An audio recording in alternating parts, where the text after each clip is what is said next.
بسم الله الرحمن الرحيم، والحمد لله والصلاة والسلام على رسول الله صلى الله عليه وسلم. أهلا بيكم في قناة احترف اكسل مع ممدوح. والنهاردة بنتكلم عن معلومة جديدة واستخدام جديد للإكسل، وهو ازاي ان انا اعرض التقرير بتاعي او اعرض المؤشر او ادرج مؤشر في التقارير بتاعتي. مؤشرات بتعبر عن مدى تحقيق المستهدف منه، او مدى انجاز المشروع. فالمؤشرات ديت ممكن تدي لك تعبر لك بدل ما تقعد تبص على الارقام وكده، فتلاقي المؤشر فتفهم من نظرة عامة كده الدنيا ماشية ازاي، غير ان هو بيخلي التقرير شكله كويس في تقديم التقارير. فمعانا مثال بسيط هنبص عليه الدنيا ماشية ازاي. معانا تقرير المبيعات دلوقتي، فعندي مدير مبيعات وعندي خلال السنة في الربع الاول والربع الثاني والربع الثالث والربع الرابع. فاحنا هنا هنعمل حاجة، هنملى البيانات ديت بأرقام عشوائية، وهي بيساوي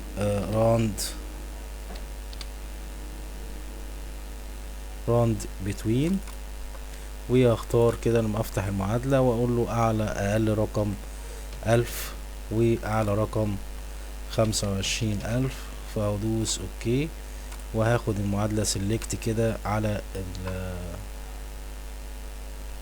باقي السنة، واروح واخدها سيلكت كلها كده ايه لتحت.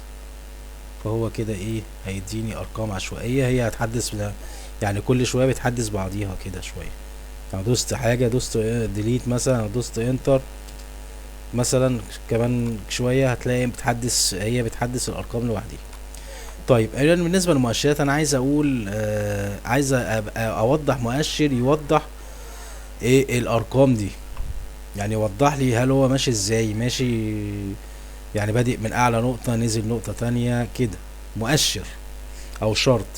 فهاجي على insert واختار في مجموعة اسمها سبارك لاينز، اختار لاين الاول وهقول له، هو بيقول لي انت عايز تعمل شارت فين، فبقول له الداتا، بيقول لي الداتا رينج بتاعك، فبقول له الداتا رينج بتاعتي اهي، وانا عايز اعملها في اللوكيشن ده اللي هو F9 وادوس اوكي. طيب قبل ما اعمل بس سيلكت وانزل، انا عايز بس اوريكم حاجه، ان هنا هو جايب لي زي خط، هو بادئ من فوق نزل تحت وبعد كده بدأ يطلع تاني. طيب المؤشر ده كده يعني ايه مش موضح لي قوي، موضح لي بس زي خط كده، مش فاهم. فهو هنا بيديني خصائص، بيقول لي لو عايز تعلم على اول نقطة فيرست بوينت واخر بوينت وتعلم عليها ماركس كده، والهاي لو تدوس الحاجات دي كلها كده ايه يظهر لك كده ايه بداية ونهاية والكلام ده. عايز تبين بقى الايه يعني مثلا تبين خليها ايه بالاخضر كده مثلا الخط مثلا، والماركت كولر مثلا تخليها هنا بالايه، الهاي بوينت مثلا تخليها بالاسود، مش عارف اللو بوينت تخليها كده يعني. وبعد كده هتاخد دي سيلكشن كده، سيلكت كده تمام، وطلع بالشكل ده. طيب احنا دلوقتي هنستخدم الشكل، عايزين نستخدم الكولوم بقى، فهنيجي مثلا نعمل هنا الاول ايه. طبعا انت بتدوس تيجي تدوس ديليت مش هتدلت حاجه، تمام، هو بس هيسمع تغيير الارقام العشوائيه، تمام. فهاجي هنا لو انا معلم عليهم كلهم، فهدوس على حاجه اسمها كلير سيلكت سبارك لاينز جروب، كل الجروب همسحهم، تمام ماشي. بعد كده اخش على انسيرت تاني وعلى سبارك لاينز واختار الكولوم. هو برضو هيقول لي انت عايز تعمل داتا رينج منين، فبقول له الداتا رينج دي، واللوكيشن بتاعي اللي هو لوكيشن رينج F9 وادوس انتر. هنا بقى تختار اشكال كتير، عايز تخليها موف ماشي، عايز تخليها ازرق ماشي، عايز تخليها اسود اخضر، المهم هتعمل سيلكشن كده هيطلع بالشكل دوت. ممكن نخليه باللون الازرق ماشي بالشكل ده كده.